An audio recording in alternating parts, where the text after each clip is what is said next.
good evening to you, our viewers, those of you who are watching us from right here in Georgetown, those of you who are watching us from Region 6, Region 5, Regions 1, Regions 2, Region 7, Region 9, and Region 8, and of course, those who are watching us from Region 10. Good evening to you. And of course, we can't forget our viewers who are watching us from within the Caribbean, those who are watching us from North America, those who are watching us from Turkey and Switzerland. Every week, my folks in Switzerland and Turkey, they're saying, make sure you mention us. So good night to you. And I'm hoping that you had a wonderful day today. We're on again with another episode of Advancing the Cause. And you know what? Tonight, we're talking real talk. Tonight, we're talking about, our topic says tonight, all that glitters is not gold. And you're going to find some very, very revealing things happening here this evening. But let me share with you very quickly our highlights before I get into my other greetings. In our highlights this evening, we have a Curtin woman chopped, and she's been admitted to the New Amsterdam hospital. She's been chopped by her lover, a jealous lover, of course. And these issues are becoming more and more prevalent in our society.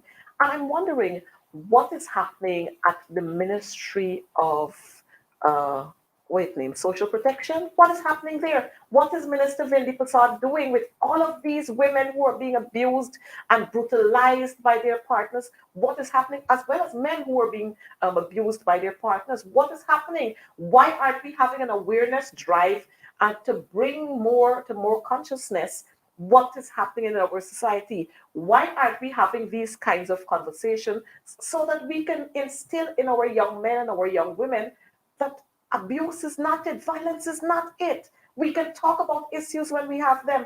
These people just wasting time. And like our topic says, all that glitters is not gold. And so you see them going out there and they're smiling up big, broad, and so on and bold. And you're thinking that all is well and they're doing so much, but they're not doing anything because our people are suffering. So this young lady is just 34 years old and she is now hospitalized. We're not sure what is going to be the outcome and if she's going to be disabled in any form. But it's sad that we're still having these issues happening across this country. And then we saw, this is a brighter one. We saw Guyana upstaging Brazil to finish fifth in the Junior Pan America Hockey Championship. Guyana finishing fifth in that championship. And so we want to say kudos to our boys there and our girls who were part of that championship. And we really do admire the way you have been allowing the Guyana flag to fly. And while I'm on that, let me also mention again our Carifta athletes who shone there beyond all the conditions that were facing them. And yes, while we're on that, I must tell you that the president of AAG, he was relieved of his duties as president because it was an embarrassment to this country, again, with these athletes who are going out there to represent us. But I want to say again, and I want to ask those of you who are watching us to find out if you've heard anything being mentioned with regards to those athletes who performed there exceptionally well, whether those athletes, a street is going to be named after them, whether they're going to have a scholarship, whether they're going to get a piece of land, something. What are we giving to these athletes when they go out there and cause the flag of Guyana to flow there, the golden arrowhead? It's a great feeling when you're out there and you see that golden arrowhead there just flowing. And our athletes can stand up at the podium right at the top there to receive their medals. Congratulations again to these athletes. And then we have another soaring issue that is taking over this country at every level. We saw it in Essequibo, we are seeing it in the Demerara, we are seeing it in Berbice. Accidents and many more accidents. And you know what? So many of our young people are losing their lives senselessly. We saw just the other day a young man on the Essequibo coast. Luckily, no one was hurt in that accident seriously.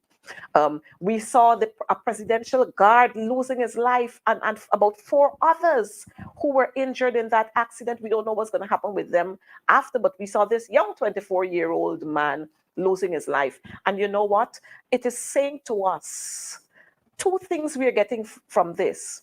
One, that ignorance, arrogance, and stupidity will not move this nation. And you know what? These young men they're trusted with big vehicles, and that vehicle, I'm told, is about $22.5 million. $22.5 million taxpayers' monies that are being given to them, and they're driving recklessly across the roads in this country, all because they have a blue and red light that they can flash. And so, whether you are PS, whether you are general secretary, whether you're an ordinary citizen, they are coming with blazing speed, looking to run you off the roads. But you know what? I would have learned a while ago.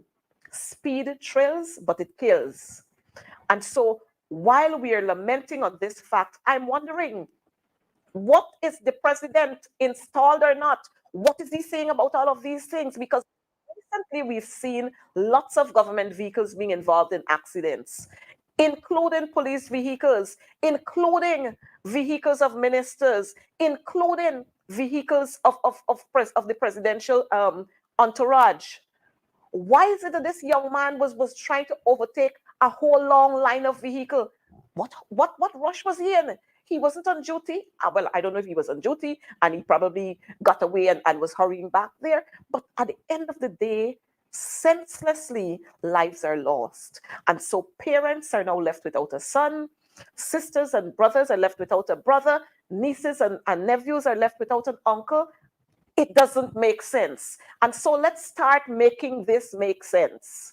Stop speeding down the roads, especially when you don't have official business that they're going on. Stop speeding down the roads. Stop putting on those lights on your, and having those sirens going when you don't have anywhere to go, but you just don't mean to stay in the line. And the second thing is, it is saying to us that Guyana has gotten lawless because we got a lawless head of state, and everything else is falling into play.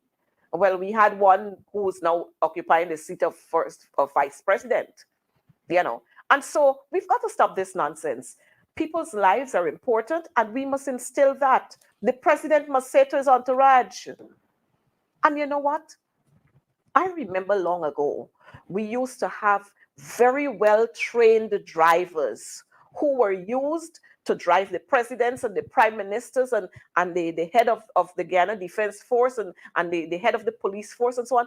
Trained drivers, seasoned and trained drivers we used to have. But now, anybody driving. 19 years old, 21 years old, 25 years old, everybody driving. And everybody just feel that they're big and they're pompous and they could do whatever.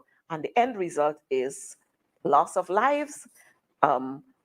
Somebody is maimed, somebody is traumatized, and families are hurting. Let's be careful on the road, folks. Let's do what we have to do. And then we move on to fires. So we have accidents and we have fires. They're competing with each other, and we're having them spread across this country. Folks, let us be a little more careful. Before you leave home, ensure that your appliances are plugged out. Ensure that your stove is turned off. Ensure that if you're going to leave children at home, that you don't have matches within their hand reach, that you don't have the lighters within their hand reach. Ensure that our children are properly supervised if you're not going to be at home, so that we can ease on all that is happening. So we had West Rumvelt, 4 households. We had Horstellin, and I think somebody died there. We had on the quarantine, somebody died on the East Coast, on the Essequibo Coast. Come on. We have to learn to be a little more responsible. And I can understand sometimes, frustration is causing some of these things to happen, that you have to rush out there to get to work on time. You have to go out there to do something else. But come on, let's start being a little more careful. And before we move off from that, I want to say to you that, ExxonMobil, not very friendly to us, not nice to us, because they've been robbing us beyond. They've been raping this country and its citizens of the resources that we ought to have here. And you know what? We got a man who called himself the vice president. Before now, he was blasting the coalition government about the the contract that they signed there, and they're going to renew this contract when they get into government. And you know what you're seeing now? The same man is not interested. He is not interested in renewing that contract. And so this is saying to us that all that glitters is not gold. Operator, could you put on screen for us, and let's have some of the glitters going so our viewers can understand that all that glitters is not gold.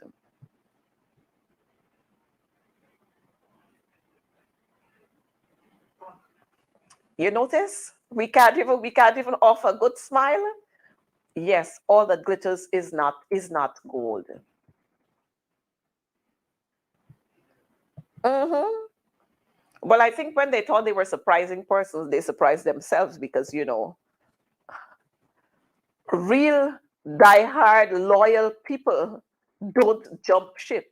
And I saw a viewer there saying to us, the only people who jump ships are, it begins with P. Those are the only people who jump ships. So maybe these are some of those. We can categorize them in that grouping. But it is saying to us that persons will go and sell themselves, just like what happened in the days of old, for a few pieces of silver. A few pieces of silver you're selling yourself for. But that's okay, because our constitution gives everyone the right to choose. And since some people don't understand how to choose, then, all that glitters is not gold. It's not gold. Continue, operator. You see what we got there? We got some dark pens there. Again, all that glitters is not gold. And while I'm going to continue there, I think it's time for me to bring my guest in. We've been talking a whole lot about young people, and we want young people to know too that we are promoting young people. We value young people because we understand that they are tomorrow's leader.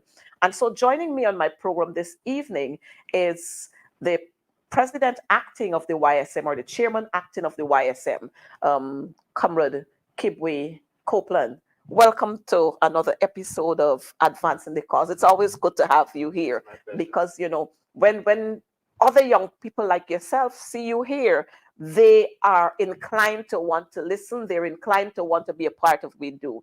And I trust that your stay here this evening is going to be a fantastic one.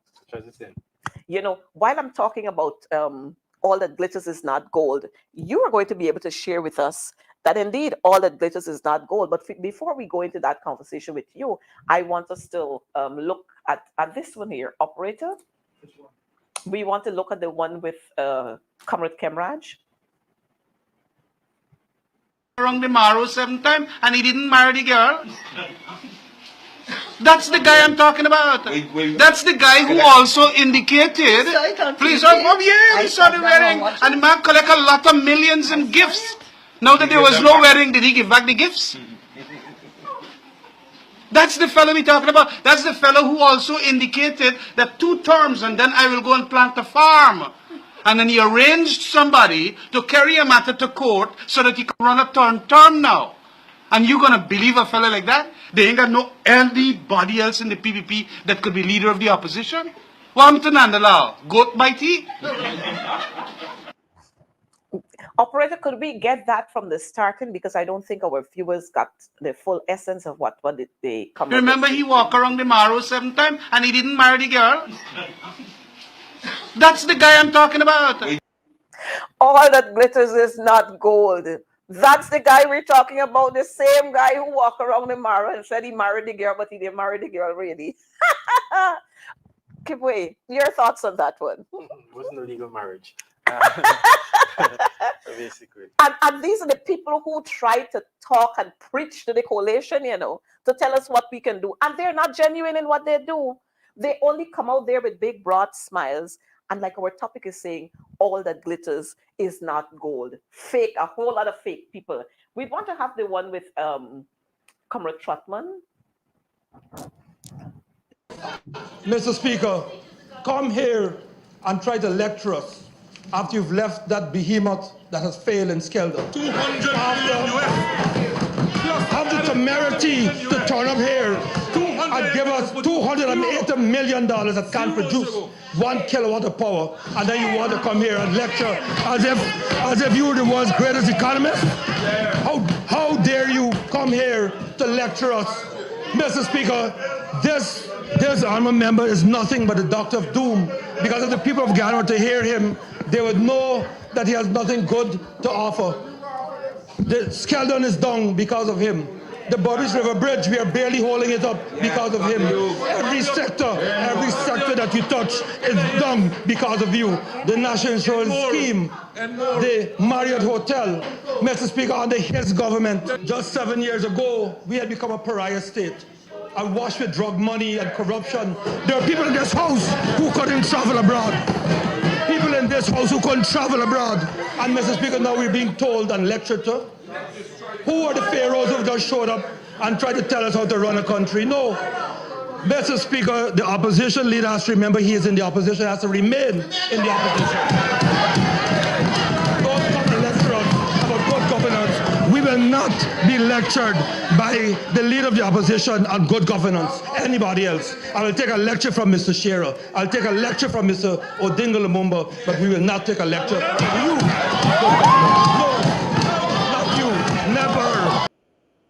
Yes, so that was Comrade Raphael Trotman talking about the first vice president. They are telling him that we will not take any lecture from him because he's a doctor of doom, and he continues to be the doctor of doom.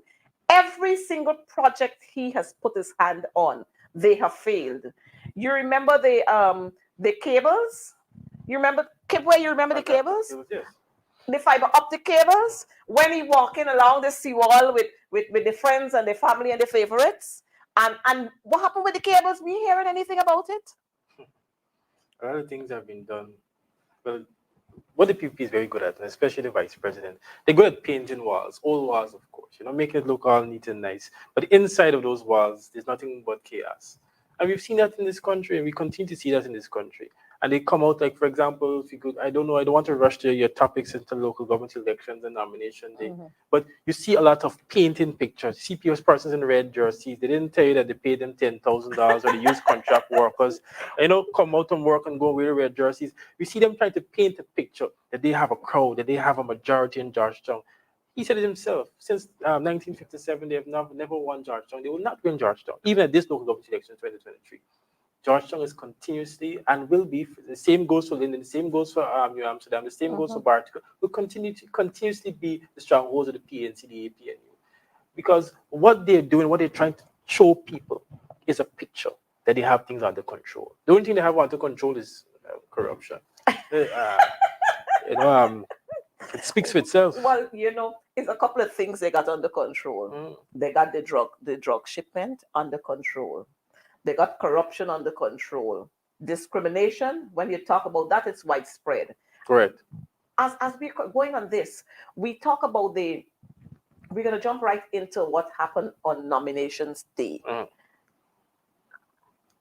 I have seen lots of messages that came to me with persons asking for my opinion on what they should do, because they were instructed, and we're talking here about the $40,000 10-day workers. 10-day workers, where they were instructed to come out there, assemble at certain points, and put on their red T-shirts. And if they didn't do that, then their contracts would not be renewed. How can we trust these people? And so they go out there and they paint this picture. But we know that all that glitters is not gold. I really like your topic, because that is a true representation of Guyana right about now. All that glitters that is not gold. Contract workers being bullied to come out and wear red jerseys to support a political party just because they want to hold on for the job. Certain person, one person was saying, look, I get paid $10,000 for 3 hours. There's a good day pay. That's even more than some people who've been paid in the office. Well, you got that information. I got that information too, where I was talking to some comrades and they said to me, look, sister, don't feel no way. But I ain't working no way right now. And 10,000 for 3 hours, that could do me good. If they could call me for another 2 days, correct. I can get 30,000 in 9 hours. And let me tell you something. That's go back to the big picture. Person asking what should they do.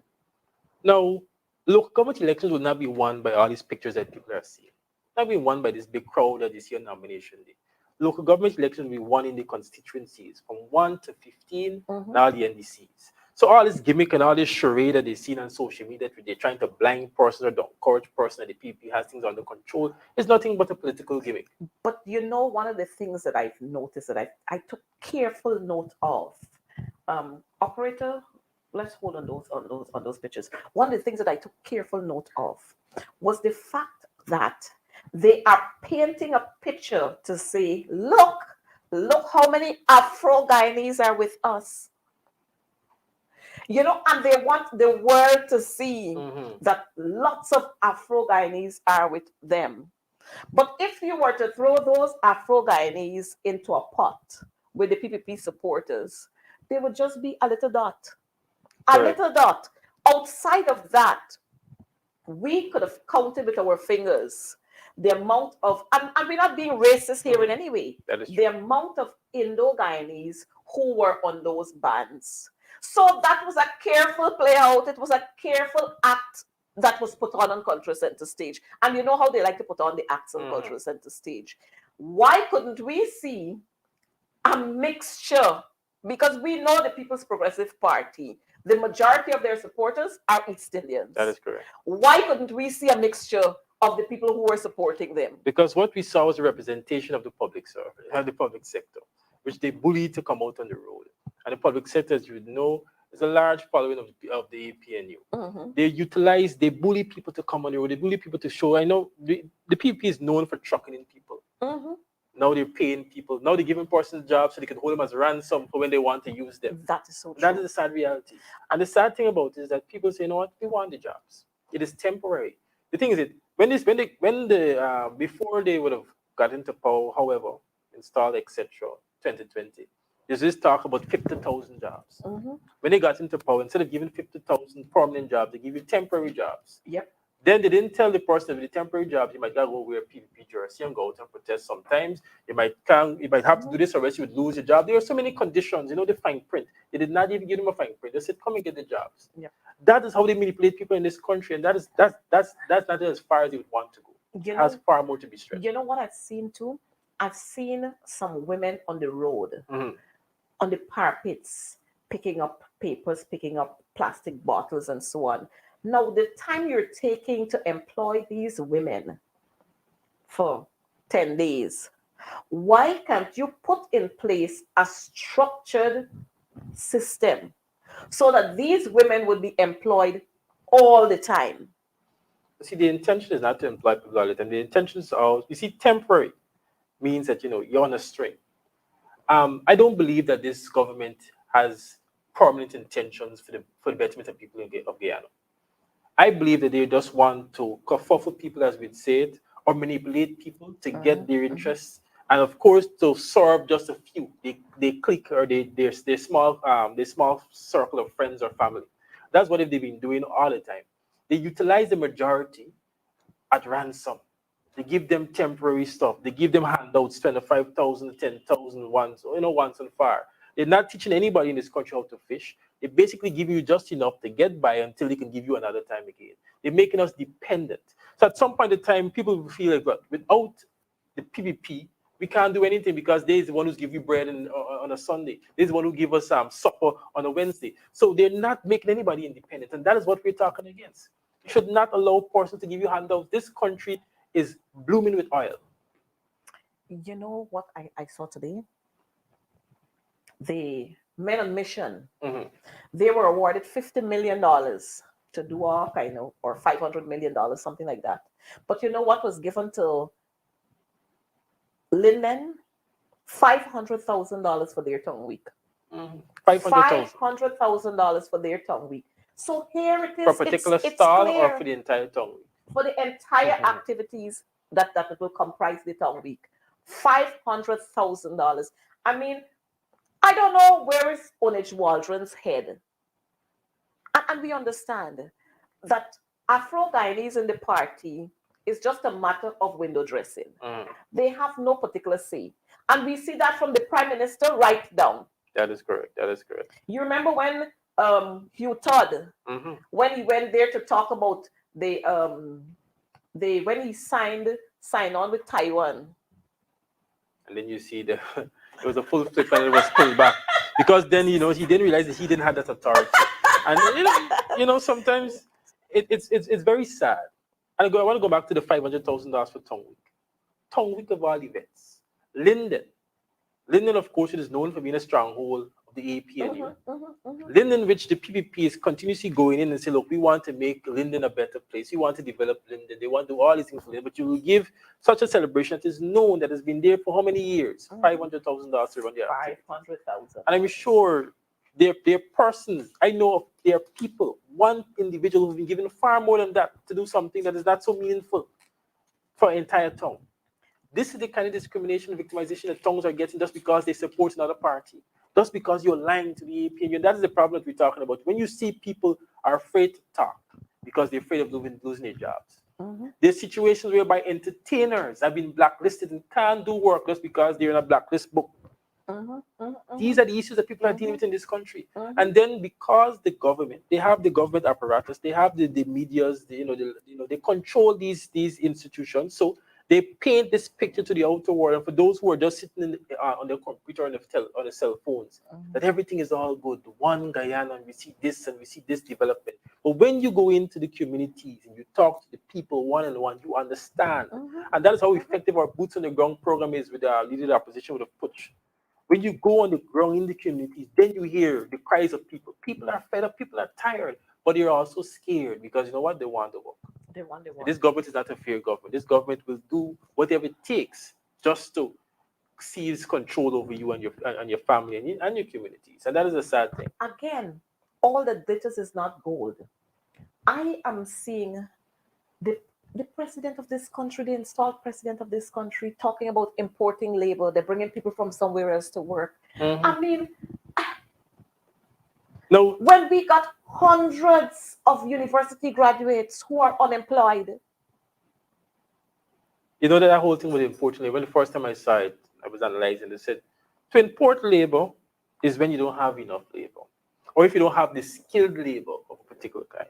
Now, I don't have a problem if you're importing labor to support, let's say, technical skills, etc., to train. You're importing specialists to come and help train. You have a country whereby our unemployment rate is high. We're not seeking to try to bring in more specialists to train the unemployed. We're not utilizing persons who actually went and spent their own money and get degrees and masters. But we're bringing in additional labor. And of course, we don't know what's the fine prints of the discussions or the agreements that they've been making with these countries when it comes to the employment or the importing of labor. But I think this country doesn't have a plan. I believe the present administration, they just work as they wake up in the morning. I remember one time the president said he wakes up in the morning and he saw, probably going into the cemetery to talk to people. They get up today and they think about doing something, to go out there and just do it. And that is the hard up way that this government is moving. And that is no way for government to move. We should have a plan that spreads 10 years over. And that is lacking in this administration. That is lacking in the PPP. But you know what I like when we do this show? I like when we're on these programs, that we can bring the kind of awareness, not only to the trenches, but to the real viewers and the real people out there. And some of the trenches, they like our programs, and that's why they're always at our programs. But when we say the real things and when we talk the truth, they get upset. But that's okay. We really like when you come on the programs. Maybe Kwame or one of them sending you to listen to what we have to say. But we talk the truth. We don't come and fabricate stories, and we don't walk around nowhere and pretend that we married anybody and we married them. We do the real things. But back to this importing of labor. We have a minister of labor who ain't got no say in anything that is happening here. Now, you got, like I said, hundreds of young people who graduated from university. We got thousands of youths who are unemployed. You see them on the streets every single day. You go to any community and you see them lying on the streets. You're not finding work for them. You're not finding work for all of these single mothers that we got, but you importing labor. We had the Bertram Hamilton College, you remember that? Correct. And that was They closed down. it and replaced it with what? Zero. So again, all that glitters is not gold. They tell you about how many jobs they're going to be creating. We still waiting for those jobs. They talk about the 50% increase, and I heard one minister said, "Oh, that photo was photoshopped." Photoshopped. But it came out to some of the members' mouth at rallies. You see, they're not interested in an educated nation. And I've always said this, even when they were in power for 23 years. The more uneducated is your nation, the easier to fool them. They would like to have a country that has people who are not intellectually sound, who are. And the thing is, let's put away being intellectually sound or capable. Anybody with common sense can see very vividly the corruption, the victimization, and how this government is so hard up in its approach. And they could also see the puppeteer who has all the ministers, even to the president, with strings upon him. This country is run by one person. Sadly to say. Shame on these gangsters. Shame on these gangsters. But I say something. That's only for a particular time. I'm not going to speak on how they got back into power. But I'm going to tell you something. They're going to come out of power. A lot of persons might be able to say, no, they're there to stay. They're not there to stay. Their time is running close. And because of that, you see them acting up. You see them spending money. Why do you think they're spending money so well, West? Because they understand it. They know they don't have a stronghold. The only stronghold they have is on our money, our taxpayers' money, and they utilize it to keep people, to buy people, to get ID cards, to get persons to come out on rallies, to get persons to stay at work. But I believe, and I know, when it's time to go to the polls, people who have that level of common sense are going to make the right decisions and take them out of power. While we're talking about that, this same importation of labor, I don't understand why we got to go till to Pakistan and India to bring people. When we have CARICOM, we're part of CARICOM. Correct. And we have made not we, them, the youngsters, they made a decision not to have, they put all kinds of restrictions on the Haitians. You don't want the Haitians here, but you're part of CARICOM. But you want to go and import labor from Pakistan and India. Is this ringing a bell? Is it connecting somewhere? Is something connecting somewhere? You know, CARICOM, of course, like our brothers and sisters. So anything that you're supposed to import, the first place to look for it is in CARICOM. If you cannot find it in the Caribbean community, then you bounce outwards. And we've seen great disregard. What has happened to the Haitians, I believe, is grossly. I don't know how to put it into words, but I think it's a disservice to people of Haiti. The same goes to... Well, you know why. Yes, I know why. You know why. I know why. And it goes back to the culture of politics, right, which they try to say they're not a part of. We see the same thing when it comes to people from Nigeria. You see that same way whereby they try to push out one set of people. If you're going to import labor, let's say there's an avenue that we need to import labor. There should be a plan to a cross-section of countries, of race, of skills that comes from first the Caribbean and then to the diaspora. But we've seen a targeted area. We've seen a direct, it's not going around, it's going to a particular area where they're importing labor. They have their own agenda. And you know, this, I'm hoping that our viewers are getting the picture that we're painting here, that all that glitters is not gold. You see them go out there and they talk about this and they talk about what we're going to do and what we're not going to do here. And it is not for real. It's a whole fake set of people who paint their faces with brass. and one such person is one that used to be my good friend, the Madam Priyamani Chan. She is so bold that she went to the ambassador's house and cussed the man out at his farewell program. You imagine that? You know, and then these are the same people who want to come to lecture to some people to tell them, oh, you must behave in this manner and you must behave in that manner. We've seen them over the years since they've returned to government after being installed, how they have politicized even more the Guyana police force. You notice? That is a sad reality. You notice? Outside of that, let's look at the way they treat people around this place. You remember the attorney Tracy Clark, I think is her Tamika Clark is Yes, her name. who was put on the bench without giving her a proper charge. And then they want to talk about one Guyana. Where? There's one Guyana, but it's not the one Guyana we are part of. I think they have their own separate Guyana. When they speak about one Guyana, they're talking about their friends and cronies in a particular section of Guyana. Because if you look at the people who are getting contracts, how many small men get in these contracts? And if a small man do get contracts, by the time he done finish with the contract, fees, etc., pay off staff, he get for 200,000. Yes. Yes.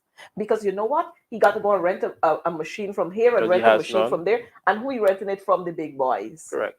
So basically, they're giving contracts to the big boys, but using the small man as a head man, you know. And then even when you see a small man get a contract, the contract really belongs to a big boy. Correct. But they use a small man name to put there. Basically, getting a percentage, and he's okay with that because at least he getting a little bread.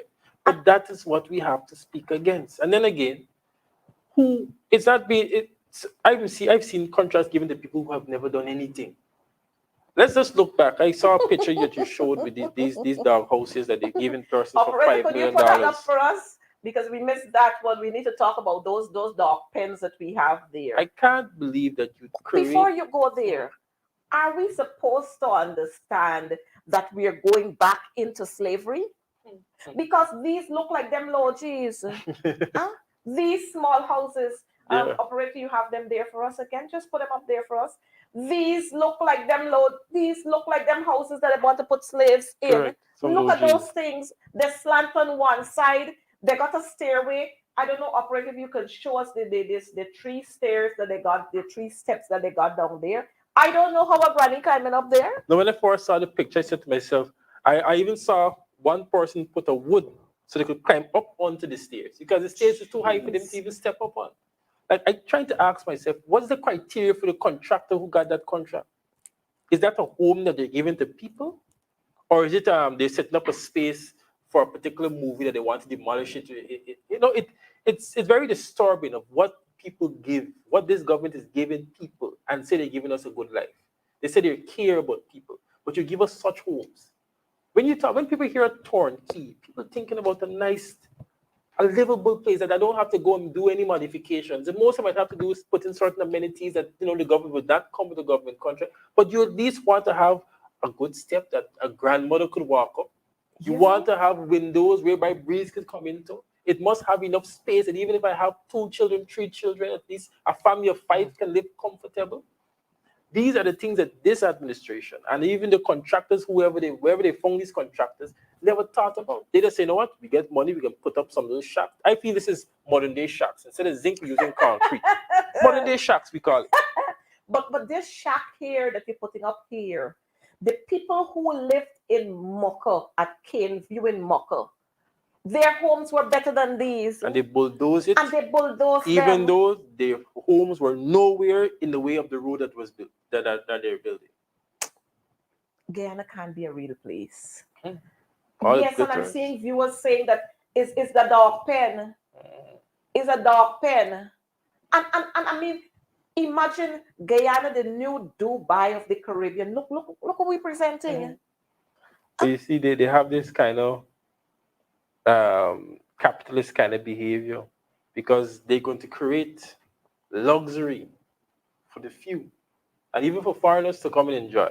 But people who were born in this country, people who worked hard in this country, shall be second-class citizens in their own country. The only time they will enjoy these skyscrapers, if they should ever come, is by shining the glass or delivering pizza, whereby we be left to be in little shacks that they move from zinc to concrete.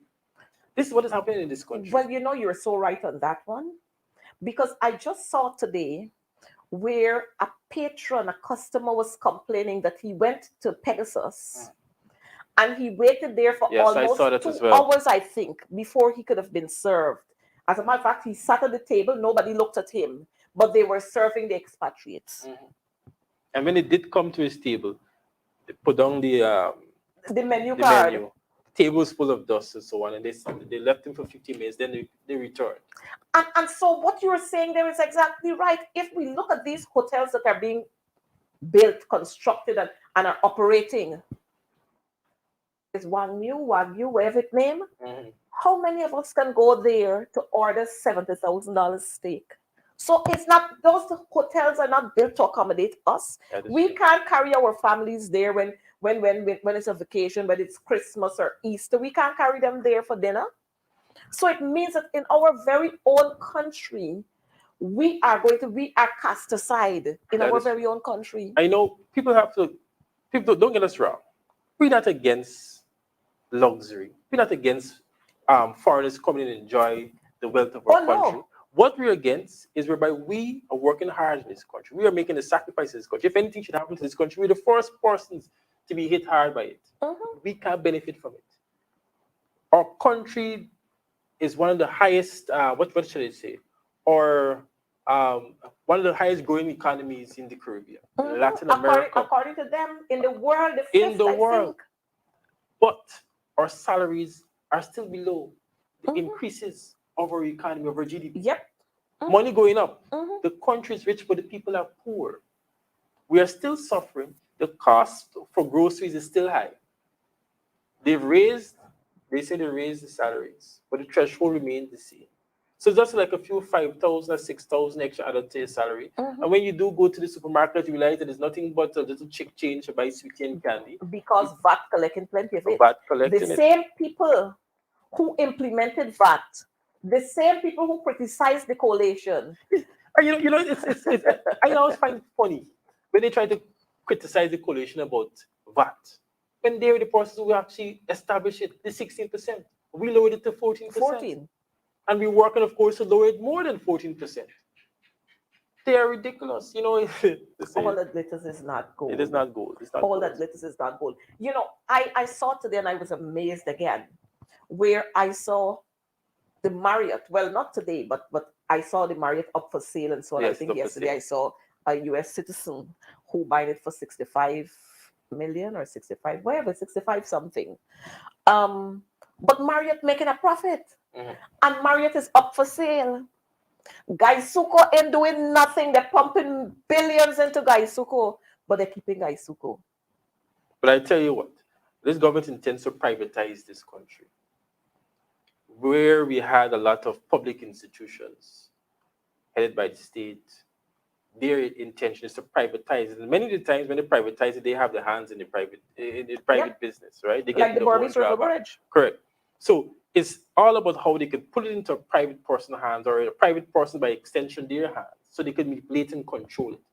So even if they lose power, they have their backup plan. Even if they lose power, they still got control of some of the wealth. And this is something that we have to stop. And that's why local government election this year is very important. The city of Georgetown, the city of New Amsterdam, the city of we say the town of Bartica. Bartico, Madia. It's very important. It's very important that we, in these constituencies, understand the importance of local democracy. The PPP has never won local democracy in these towns, but they want to win it now. I tell you the truth. I don't think they're interested in local government elections. They've never been interested in local government elections because of the APNU. Local government has been brought back into the scene. For 23 years, there has been no local democracy. They already installed IMCs, So again, they can have control. have control. We are not going to allow that. And I know, and I think they're very aware of the fight that they're going to get in Georgetown. They're very fearful, of course, the defeats that they'll have in Georgetown. That's why they want to put up this whole big gimmick of how they will achieve local government elections, etc., etc., etc. But Georgetown is our own. And more than that, our candidates, every candidate that we have on behalf of the APNU state is far better than any candidate that the PPP could ever bring forward. We have persons who are businessmen and women. We have academics. We have persons who are on the ground, who are connected to the people. People are connected to the vendors. People are connected to persons in the constituencies. This is not about coming today and give persons 5,000, 10,000. This is about actually being interested in the interests of people, what people want, how you can better communities, how you can better Georgetown itself. So local elections will not be taken lightly. The APNU will not be taking it lightly as well. Persons are saying, why contest elections if we call for new voters list? Why you said one time that you're not going to go to any elections if you don't have a clean voters list. But we are contesting these elections in protest. we are still going to call for clean voters list, and we understand the importance of the clean voters list because the lists are padded. But we're not going to step back and allow the PPP to have a railroad over local democracy and take over our towns. So despite our call for clean voters list, we're not going to sit back and say, look, well, we run into these local government elections. We're not going to take that chance. So persons have to understand the implications. It is even more dangerous of not going to these elections, despite our call for clean voters list. I know there are pictures there. You know, Kibwe, we're going to get to those pictures just now. But you know, again, all that glitters is not gold. Because you talk about, you preach one Guyana. You preach because we care. You preach you are friends with all the citizens. You preach that Guyana is and the welfare of our citizens is forefront and foremost in your discussions at cabinet and wherever else you have your discussions. But let's look at what is happening in Georgetown. Everywhere you go, you see garbage. I remember under the coalition, the former president, David Granger, he came out himself. And then I see Efron following. They like to follow everything that they do. Yeah. The great Lyndon Forbes Sampson Burnham used to walk around. I see he trying to do that.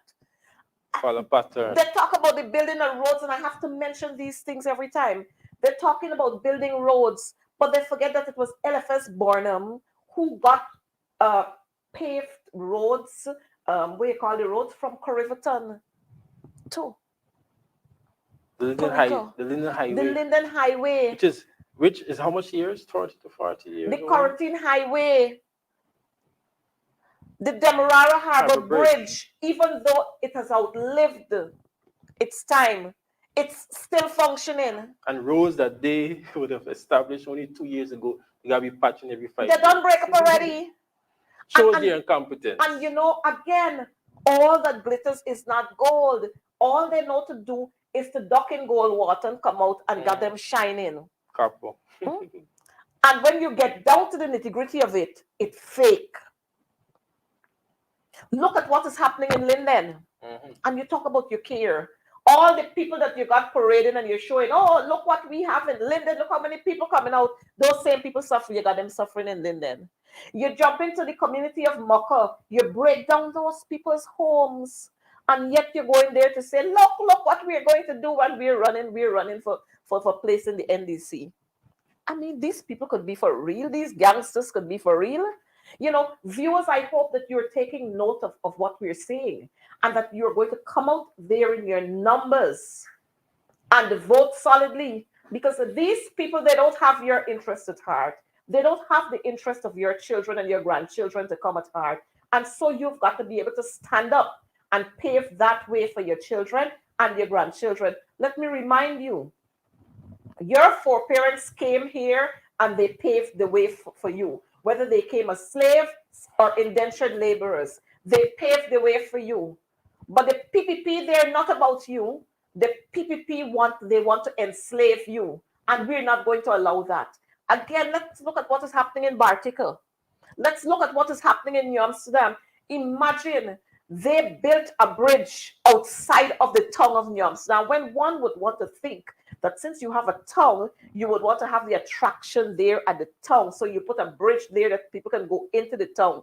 Now, you know what they've done? They built the bridge away from the town so that people wouldn't be interested in going to the town. Intend to destroy the town. Intend to kill the town. But with all their ducking in gold water, they ain't do nothing. They already do nothing to New Amsterdam, because the people there have continued to stand fast. And that's what they do. You know, once you're not for them, they try to discriminate, victimize you, put you out. The ferry moved from one area straight into Amsterdam. When you build a bridge, now you build it totally off into that takes it directly into the quarantine. There's a town. Why? Anybody with common sense would understand why. The person just didn't like the town, or didn't like the people from the town. They like the people from the town. It's simple as that. It's simple as that. You know, it is no need to sugarcoat anything in this country. It is very clear to see. Once you're against a certain political party, that political party is the PPP.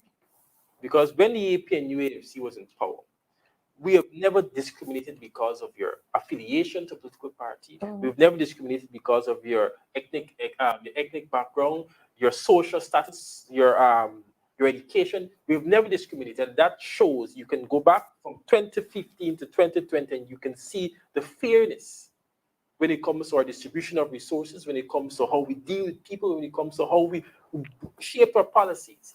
But after that, when the PPP took back power in 2020, the same thing like 2023, they come and try to put on different clothes. You know, they must try to change the red, but they can't change. But they came back with the same, and even worse, to victimize, to bully, to transport everything only into their strongholds. Now, we're not against people from their strongholds getting resources, but you are a government for Guyana, not the one Guyana that they claim. Not for their friends, not for their family. You're a government for Guyana. You're supposed to disseminate these resources equally or equitably, but they don't do that. You know, while you're talking about what the coalition did and how they treated citizens in this country, it brought right back to mind that in the office of at the Ministry of the Presidency, which it was then named, we had the now Attorney General wife working right there. Working right there. The confidential secretary that the president had was the confidential secretary that served all of those presidents before. And so this in itself says to you that the coalition government was a government for the people. It was. The coalition government did not take the resources, the little bit of resources that they had left there and plunged it into their strongholds. They spread it across this country so that in the hinterland where they never had electricity, they got electricity. ICT hubs. Where they never had running water, they got wells that were dug and they had clear water. And that's why many times I have to ask that we return to GWI, Dr. Van West Charles, because you notice now our water, the water coming stink. It brown. When that's not happening, we ain't getting water. For long hours, you can't get water. I saw the people in Port Kaituma protesting. And these are the people who talk about we are one Guyana and the development that we're having. How you having development and people can't get water? Well, don't talk about GP hell, like the people would say. We got Christmas from December to now we still having Christmas. And it's amazing that they try to blame the PNU for the present blackouts that they're having. They said it's our fault. After all these our years. Equipment.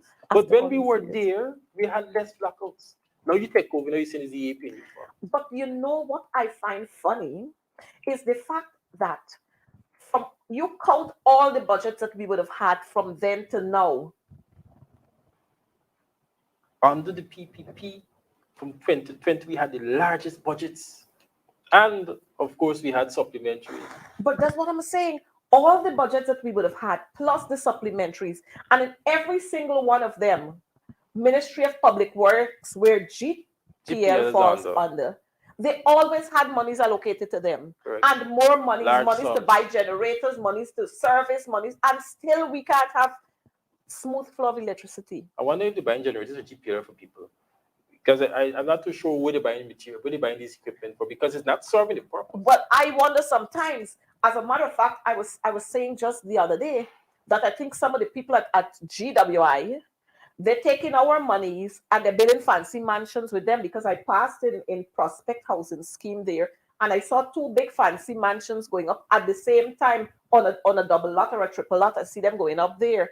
And I was told that there's some man who headed GWI, that those properties are his.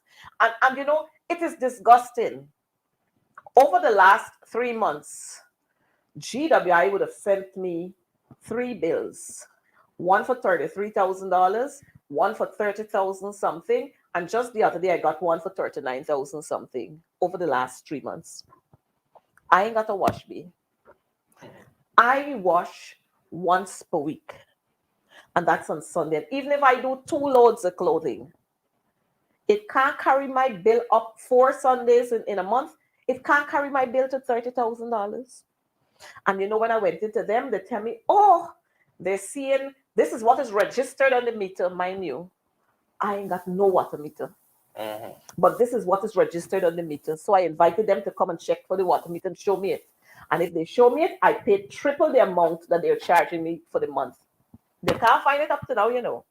But I'm happy that when I went in there and I took all my bills to them to show what I was paying previously, and I said, we can get very far with this.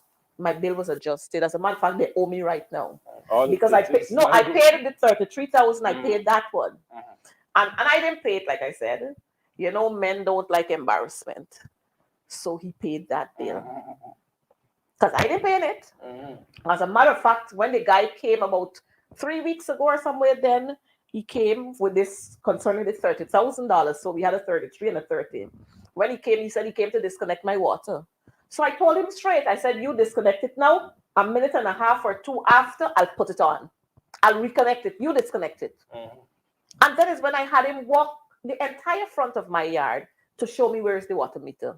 I also invited him into my yard. And I'm saying this to say, this is how the poor and ordinary citizens in this country have to carry the weight of the big boys in this country. That is true. We get a big fancy GPL bill because we got to carry the weight for them. Because them ain't paying nothing, so we got to pay it. And I'm hoping that our viewers who are viewing here, that they're listening and that you're going to take time off to read your GPL bill when they come to you. Go to your meter, see the number there. Read what they have on your meter, on your bill with the meter, not with the reading that they gave you the first time and the reading that they give you the next time, and calculate your monies correctly because they're gonna rob you. And you're getting robbery with your eyes open and they're taking off your clothes and you're not getting the service for it. So I'm hoping that we are understanding what is happening. Yes, I noticed one of our Deborah Lewis, good night to you. They're more than mercenaries. They have no mercy for the small man, none whatsoever. None. Marcel Daniels, good night to you. Miss Storm, good night to you too. And out front parts, good night to you. We're happy that you can comment on these programs and let the other viewers see what is happening. The PVP, they are corrupt, they are confused, and they're careless. That's who they are. And we want you to know that all that glitters is not gold. But Kibwe, let's talk about the local government elections and nominations day, where we had a whole lot of red. I thought was the Red Sea come back into play. And I was looking for Moses, but I didn't see Moses. No Moses on that side. Well, you know, Moses is always on the side of righteousness. Correct. That's why not on the side upset. of corruption and confusion. That is true. But we've seen coming out of the local government, the nominations day. I don't know if this was the big hype that the Vice President Barjagbi was talking about.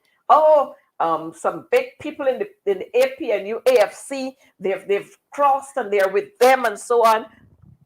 Who does he term big people in the APNU AFC? I tried to find out. Yes, we had Patricia Chase Green, who was the mayor for Georgetown, but her stepping over to the PPP is of no detriment to the PNC or Well, the APNU. I was trying to find out. In her area that she would have contested the elections, she does not have a stronghold. And I'm sure when she goes back to that community, she can't walk the streets in that community and ask anybody to vote for her. Same goes for Tricia Roberts. The same goes, I'm not too sure. Malcolm Ferrer was never part of our party. He has his own story to deal with. But I'm saying they try to utilize these people who they think had some level of substance into the PNC or the APNU to say that, no, what, we're breaking away strong members from the APNU or the PNC. That is not true. They made a decision, but the decision has not done anything that has affected or shifted the power, the strength of the AP and the PNC in Georgetown. So all this red that they're giving us, this bright color, the red and the yellow, it is. I'm happy that Miss Thomas is saying that. Miss Thomas said she thought it was Labor Day. Yeah, indeed, it had to be Labor Day. She thought it was Labor Day. The thing is, it had a lot of laborers out there too. Well, you're right. So it was Labor Day. It had to be Labor Day. I'm hoping that they can bring these same people out on Labor Day and let them march with their placards and voice their disapproval of what is happening. But people like Patricia Chase Green, she ain't gonna come out with no placard.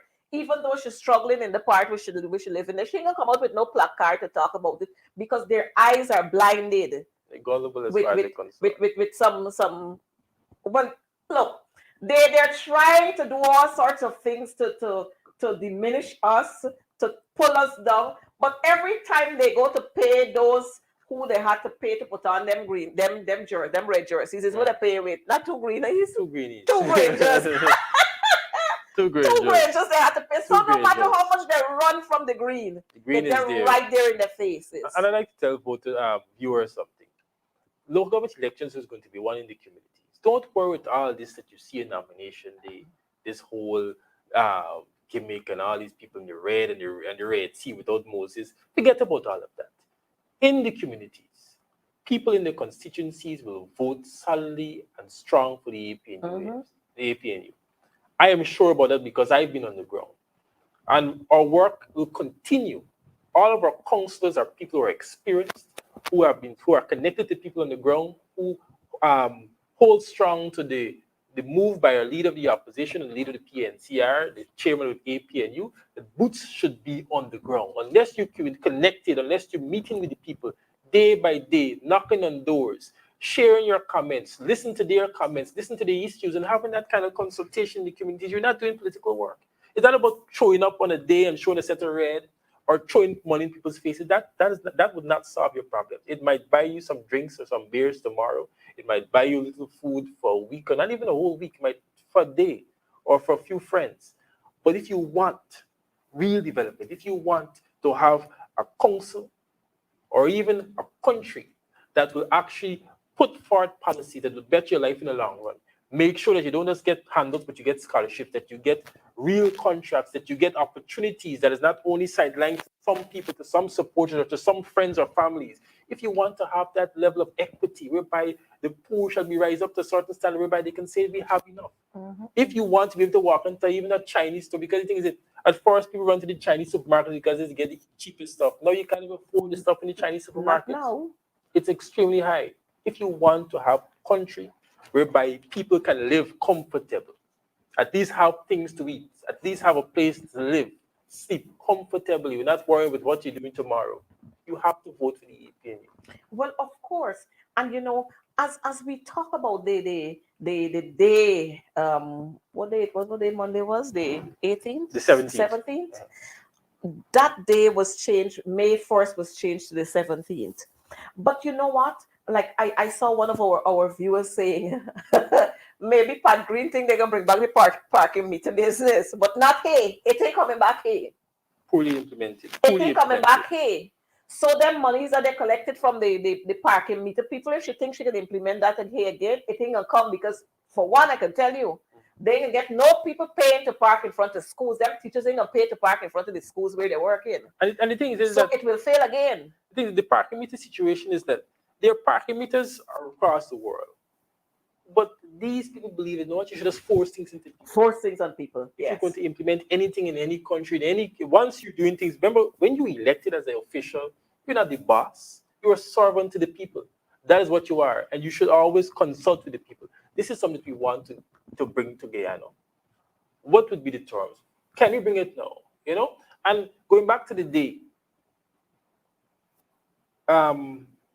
they wanted to put local government election nomination day on the first day back to school after Easter holiday. When we pull up at Critchfield because we had the barricades, there were children who were told that they can't pass the barricades. They had to walk till around to get the other entrance to Woodford Avenue.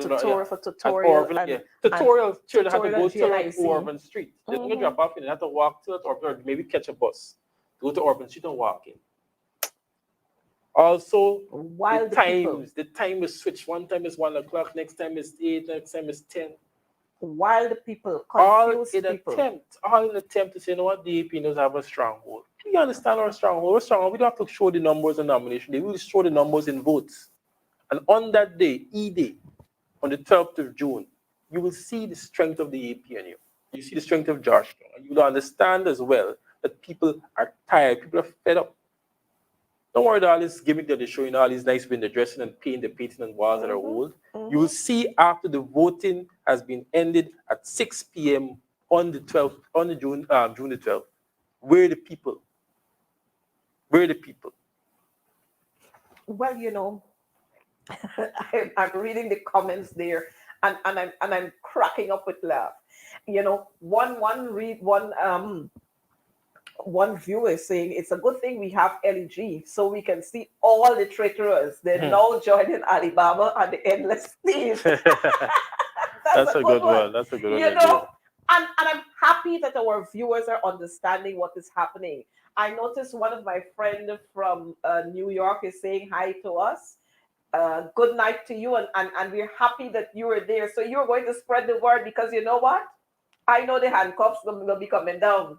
The handcuffs gonna be coming down. But you know, I find very hilarious too another comment from a viewer who said, so is Pat and Suba back in arms in arms? That's a good one. Pat and Suba back arms in arms. I hope though that Auntie Pat will find comfort where she is. See, I hope that Trisha will find comfort where she is. And let me say to them on this, don't find peace there. We're gonna open our arms because we are a democratic set of people. We will open our arms and welcome you back.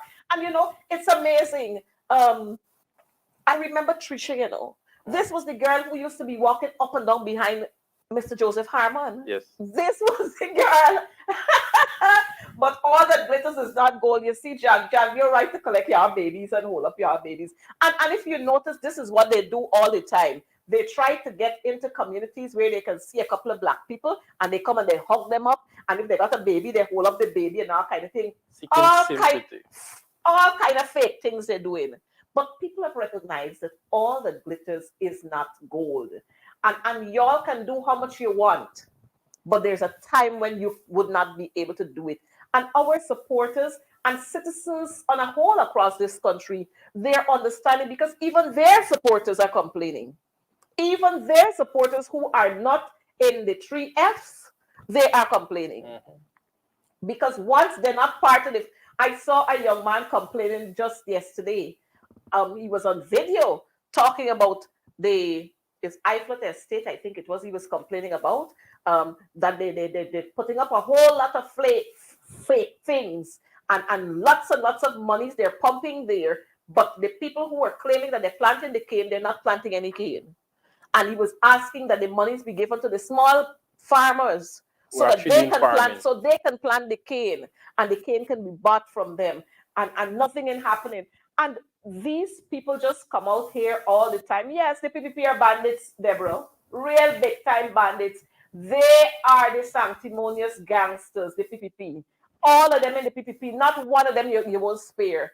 Because look at Onage Waldron.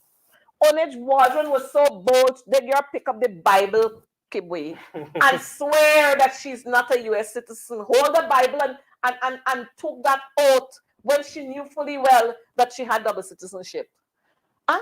So how these people could talk to anybody? When you trust somebody who would lie with the Bible in their hand? In their hand, 2 times she had to be sworn in. 2 times.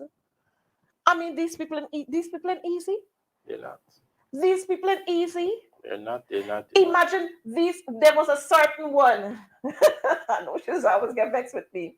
But every time you're going into the Myconi Creek to check whether you're going to check schools or whatever you're going to do, there was a certain jet boat that was used. Every time you go in there, I'm sorry we don't have the picture because I already want to call the names. But every time you're going into that part, one particular jet boat that was used. And these are the people who want to sometimes talk to you about foolishness. But I'm happy that our folks know that all that glitters is not gold. And from the comments, you could tell that people are in tune with what is happening. And this is not about black people and Indian people and Amerindians. This is about the people, Guyanese, our local people, our ordinary Guyanese citizens who are suffering. Everybody is suffering. For the work that I've been doing, along with the leader, along with other comrades of the APNU, the PNC, we have touched base in communities that are predominantly Afro-Guyanese, predominantly Indo-Guyanese, predominantly mixed Guyanese, a mixture of people. And everywhere you go, you hear the same thing. Same cry. Things hard, things not regular. People are stressed out. People complain about the job, they complain about salary, they complain about public assistance, they complain about being a single parent, they complain about drainage, they complain about, you name it. there have been complaints about it in every single community. Where they don't complain, they don't say anything, but they send you a text afterwards. People are even favored to speak because they're tired of the victimization. This is something that, see, we the politicians and persons who have the ability to speak against these things will continue to speak against these things. We're in opposition at this point in time, not for long. And as opposition, we will continue to speak against every injustice that has been done in this country by the PPP or by the administration. And we will make sure that we hold them accountable because people are looking for representation. Local government elections is all about representation. And when general and regional elections come, there will be representation from the APNU, there will be representation from the PNC. We cannot allow these youngsters, as my comment would have said, to continue to run this country. No. This is not a cowboy state. This is the Cooperative Republic of Guyana. And this is not no one Guyana. This is not one Guyana. We got a motto in this country. One people, one nation, that one we destiny. upheld when we got independence. In 1966, May 26, we gained independence. And to gain independence, there was a criteria. Yes, you had to have a motto, certain you had things. to have a flag, you had to have a national Pledge, animal, anthem, national animal. pledge. Yes. And this present administration has disregarded it all. They want to create their own Guyana. They want to have a new independence in independence. You know, right? It can't happen. It's not You know, happen. right? And it's amazing how these people would show their glittering. And yes, voters, I'm happy that you're saying that everybody should type there, vote APNU AFC, vote APNU, vote PNC, vote AFC. And that's what we should be saying all over on our Facebook pages and on our WhatsApp DP and so on. That's what we should put up there and let them understand that long time gone, short time left. We don't have time for them and the nonsense because we recognize all they are doing is helping. They are raping this country of its resources and they're helping foreigners to do the same thing. We live in this country and we can't benefit from the oil money, but foreigners benefiting from the oil monies. And the gangsters, they're benefiting too because they're building big mansions all over the place. They're putting up big fancy buildings. They got bank accounts overseas. And we here, you can't do anything. We have the Liliendal there, the COVID center. You should take a walk and see what is happening there. See the struggles of the nurses who have to work there. Go to the Georgetown, the maternity ward at the Georgetown Hospital, the prenatal ward. One pressure monitor they got there. I was there a couple of nights ago. They had about what? Maybe 40-something mothers in there. One pressure monitor they got. You got to go and line up. They're calling, the nurses calling your name, so you got to go and line up to test your pressure. And we talking here about modernizing this and modernizing that. You go to the schools, and we got problems in the schools. And they're talking about state of the art and state of the what heart? Which heart you ever see got state of the heart? And with all the money that they have, we still have fees on University of Guyana. We still got fees on at the University of Guyana. With all the monies that they got on all this, so we got an attorney general who bright more than the light, who bright more than the word bright, and yet we cannot go and have talks to have our students who are doing law. We cannot have a center set up right here. Correct.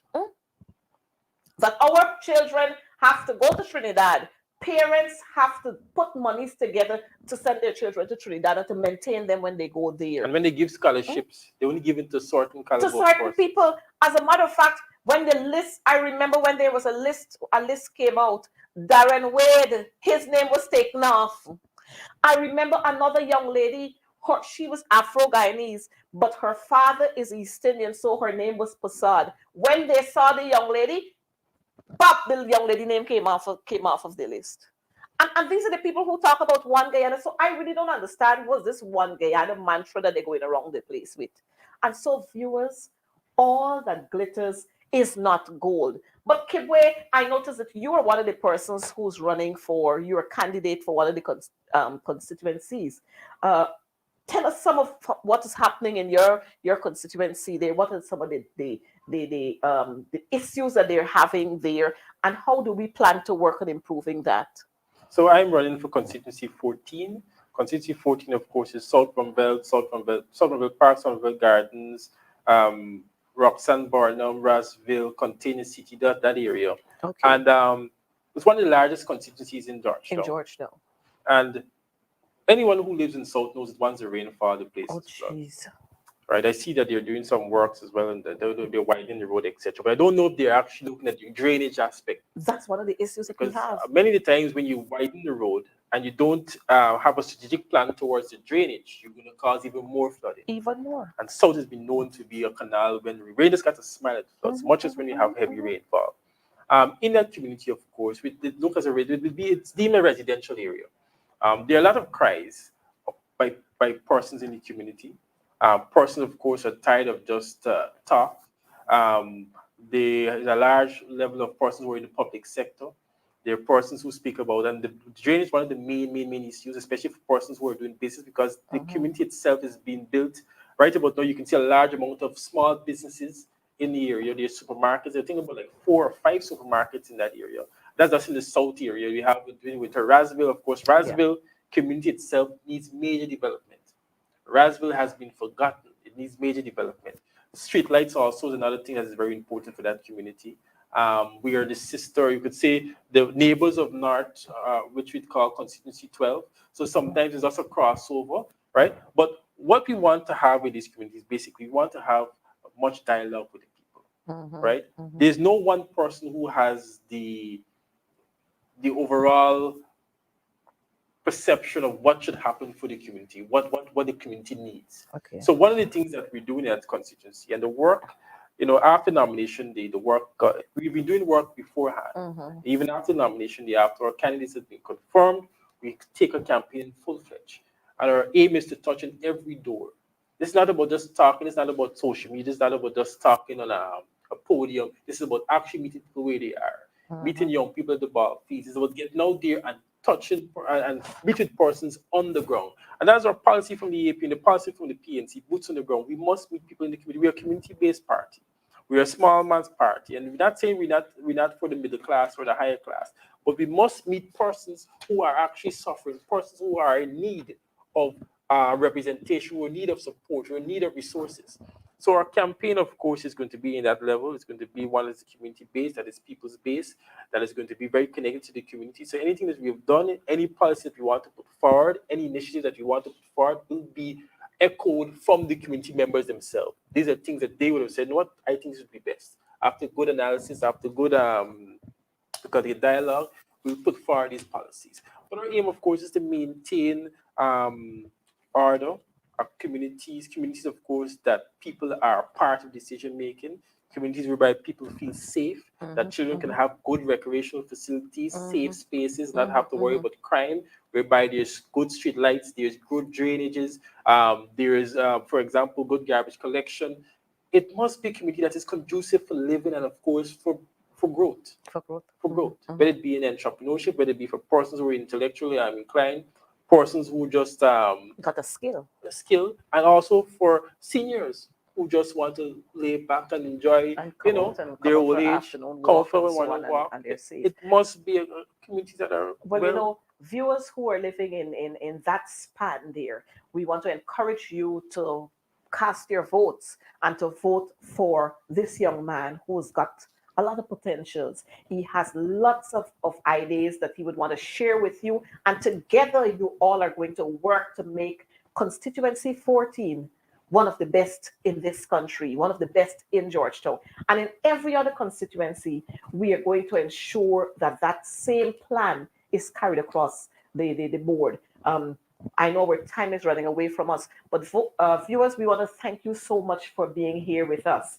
You've indeed lightened up our program this evening. But we're going to, before I close, I want to wish those who would have celebrated birthdays, I want to wish you happy birthday, and we trust that God is going to bless you. For those who would have had deaths in their family, we extend our condolences to you. We understand how you feel, and we pray that God is going to grant you the comfort of the Holy Spirit to fill the void that has been created. Again, I want to say to us across this country, COVID is still alive and well. So be careful how you move around. Sanitize as often as possible. And if by chance you have to wear a mask, wear your mask. Stay out of huge crowds, and let us continue to be a healthy nation. You notice the PPP don't want that. They don't want you to be healthy, so they bring you out and they do all kinds of craziness with you. But before we go, we want to extend, on behalf of the coalition, our sincere condolences to Police Corporal Constable, I think he is, Constable Quincy Lewis, his family members. The police have found skeletal remains of him, they're saying. They found that on the Linden-Soosdijk, somewhere around the Linden-Soosdijk highway. But we want to extend our condolences to that family. It has been a long, long time. And I know they were waiting for closure, but this wasn't the kind of closure that they wanted to have. And this is what happens when you have a drug state, when you have people who don't care about other people. These are the things that happens. And so a mother and a father, they're mourning the loss of a son. Brothers and sisters are mourning the loss of a brother, and nieces and nephews. And so here it is. But you know what is striking is the fact that the same police who got and find this grave, this murder scene, they couldn't find it before. How all of a sudden you could find it now? And it's so disgusting sometimes. But God will answer our prayers and he will do the rest. Operator, could you show us what the APNU would have done with that slide that you just flipped there? Look what the APNU created, and look what the PPPC did when they came into office. And so if PPP think that love is so nice, why does it hurt so bad? Kibwe, all that glitters It's not gold. is not gold. Good night, take care, and we'll see you again next Wednesday for more on advancing the cause. God bless you. I'm such